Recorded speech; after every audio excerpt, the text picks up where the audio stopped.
Mid ka mid ah sharikadaha waaweyn ee ganacsiga ayaa waxaa ka shaqayn jiray nin wanaagsan oo sharaf leh, musuqmaasuqna aan aqoon. Arrintaasoo ku kaliftay mararka qaar inay u cadhoodaan shaqaalaha la shaqaynayay ee shirkadda kala shaqaynayay. Ileen isagu marna lama mujaamaloonaynin, waxba lama qarqarsanaynin, fasaadna kama uusan shaqaynaynin. Mar walba waxa uu ahaa qofkii khaladka galay inuu runta u sheego isagoo aan cidna kaga cabsanaynin. Nadaafadda ninkaa aawadeed iyo dadka oo jeclaa aawadeed, shaqaalahani in la eriyo kuma aysan guulaysanin.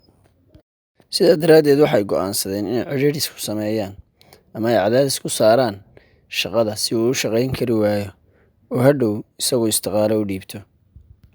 Dadkana hortiisa waxay ahaayeen kuwo uga muuqda kuwo aan dembi lahayn. Mar walbana ninka nadiifta waxaa loo wareejin jiray meel kalena waa laga wareejin jiray. Sidaas ayayna mar walba ku joogteynayeen. Muddo 3 sano ah ayayna arrintaa ku wadeen. Ninkanina waxa uu go'aan ku gaadhay shaqadiisa inuu u qabto si nadiif ah, waxna aanay soo raacin.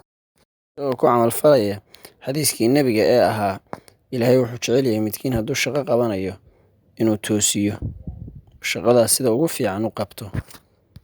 Iyo xadiiskii kale ahaa qof waliba waa mas'uul, qof walibana waa xoolo jir ama waa raaci. Waxa la raaciyay buuna mas'uul ka yahay.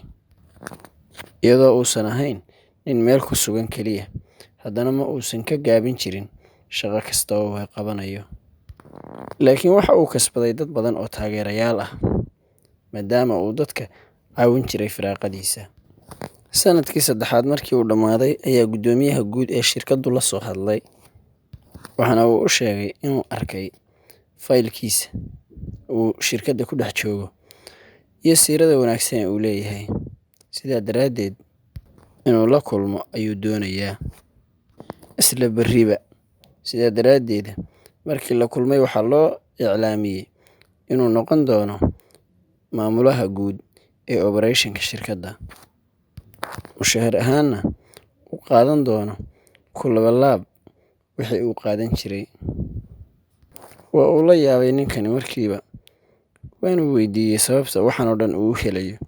Mas'uulkii ayaa ugu jawaabay, markii aanu ogaanay qaab dhaqameedkii aad ugu soo jirtay shaqada, waxaanu helnay inaad meelo badan oo shaqada ka mid ah ka jawaabi karto, aqoonna aad ka kororsatay. Sidaa daraaddeed annaguna qof meel walba ka jawaabaya ayaanu uga baahannahay inuu hawsha oo dhan socodsiiyo. Qofka hawsha socodsiinayana waa inuu aqoon u yeeshaa shaqada oo dhan.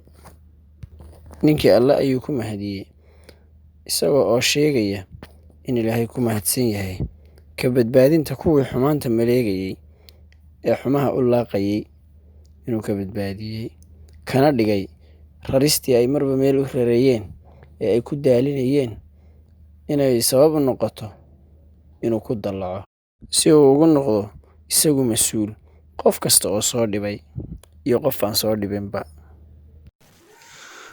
وقل اعملوا فسيرى الله عملكم ورسوله والمؤمنون وستردون إلى عالم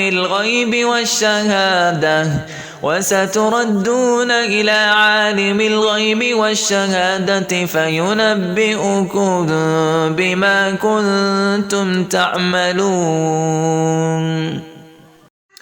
haddaba daawade haddii aad ka heshay muuqaalkan, fadlan subscribe saar si aan u soo badino muuqaalada noocan oo kale ah.